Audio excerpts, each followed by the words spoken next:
ഇന്ന് അനേക തലമുറകൾ തകർന്നതിന്റെ ഒരു കാരണം മാതാപിതാക്കളുടെ ഉത്തരവാദിത്വമാണെന്ന് മറന്നേക്കരുത്.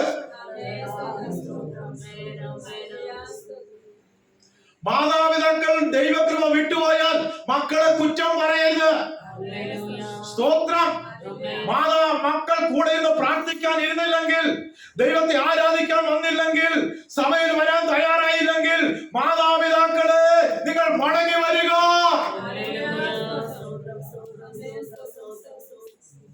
സ്തോത്രം. ഇത് വളരെ സീരിയസ് ആയ ഒരു മെസ്സേജാ. ഞാനും എന്റെ കുടുംബവും ഞങ്ങൾ യഹോവയെ സേവിക്കണം എന്ന് പറയുമെങ്കിൽ ആദ്യം ഞാൻ ശരിയാകണം, എന്റെ കുടുംബം ശരിയാകണം, എങ്കിലേ എന്റെ മക്കൾ ശരിയാകുകയുള്ളൂ. മക്കൾ നല്ലപോലെ നിന്നാലും മാതാപിതാക്കൾ നല്ലപോലെ ആത്മീയത്തിൽ നിന്നാലും മക്കൾ ശരിയാകാത്ത ഒരു കാലഘട്ടമാണ്. അങ്ങനെയാണെങ്കിൽ മാതാപിതാക്കൾ ദൈവകൃപയിൽ അല്ലെങ്കിൽ പറയുകയും വേണ്ട. സ്തോത്രം, സ്തോത്രം. ദൈവമക്കളെ, ഇതൊന്നും നിസ്സാരമായ കാര്യമല്ല കേട്ടോ. നമ്മൾ ദൈവസന്നിധി നിലനിൽക്കുന്നത് കാലം തെളിയിക്കും. നമ്മുടെ മക്കളിലൂടെ ദൈവം തെളിയിക്കും. ഇന്ന് പകൽക്കാലം പറയട്ടെ, മാതാപിതാക്കളെ, ഇന്നത്തെ സന്ദേശം മാതാപിതാക്കൾക്ക് വേണ്ടിയാ. നിങ്ങൾ ദൈവത്തിന്റെ കൃപ വിട്ടുപോകരുത്, നിങ്ങൾ വേദനയെ വിട്ടുപോകരുത്, നിങ്ങൾ മോഹാവിലേക്ക് പോകരുത്. അവിടെ നിങ്ങളെ കാത്തിരിക്കുന്നത് പരാജയമാണ്, മരണമാണ്, കഷ്ടതയാണ്, പ്രയാസമാണ്, ദുഃഖമാണ്, ഇല്ലായ്മയാണ്, നാശമാണ്.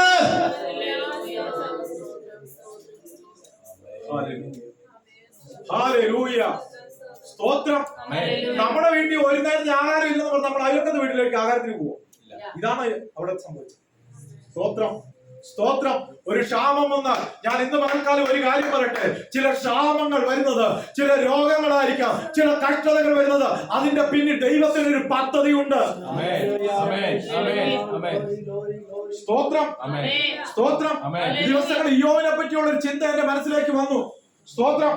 ഭാര്യ കൂടെ നിന്നില്ല, മക്കൾ കൂടെ നിന്നില്ല, പക്ഷെ ഇയ്യോബ് ഒറ്റയ്ക്ക് നിന്നു.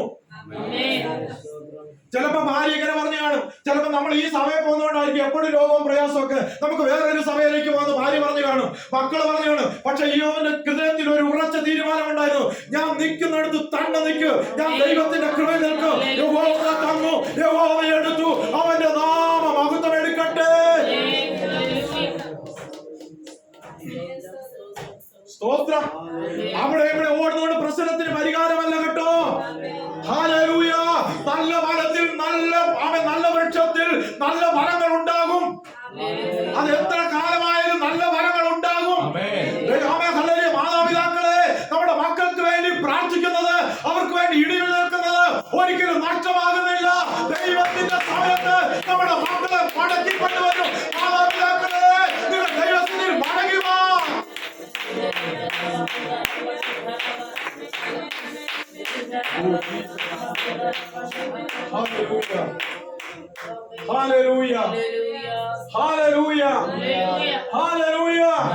ഇന്ന് പകൽക്കാലം ഒരു മടങ്ങവരന്റെ സന്ദേശം പരിശുദ്ധാത്മാവ് ദൈവസഭയോട് പറയുന്നു.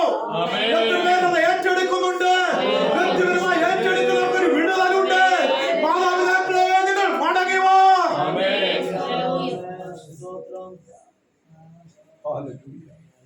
സ്തോത്രം, സ്തോത്രം. നമ്മൾ കണ്ടിട്ടില്ലേ, കുഞ്ഞുങ്ങളൊക്കെ തല തുണിയിട്ട് ഒരു ബൈബിളോ അല്ലെങ്കിൽ ഏതൊരു പുസ്തകം പഠിച്ച് കൈയടിച്ച് പ്രാർത്ഥിക്കാൻ കണ്ടിട്ടില്ലേ? അമ്മയിൽ നിന്ന് പഠിക്കുന്നതാ. സ്തോത്രം. അമ്മയിൽ നിന്ന് പഠിക്കുന്നതാ. ആമേ. Hallelujah, hallelujah, hallelujah. വിശുദ്ധ വചനത്തിൽ ഒരു വാക്യം ഇങ്ങനെയുണ്ട്, യഥാ മാതാ തഥാ പുത്രി. എങ്ങനെ മാതാവ് അതുപോലെ മക്കൾ എന്ന് പറയുന്നുണ്ട്. അങ്ങനെ ഞങ്ങൾ പറയട്ടെ, എന്റെ മാതാപിതാക്കളെ, പ്രിയപ്പെട്ടവരെ, നമ്മൾ ദൈവകൃപയിൽ നിന്ന് കഴിഞ്ഞാൽ നമ്മുടെ മക്കളും ആ വഴിയിൽ തന്നെ വരും.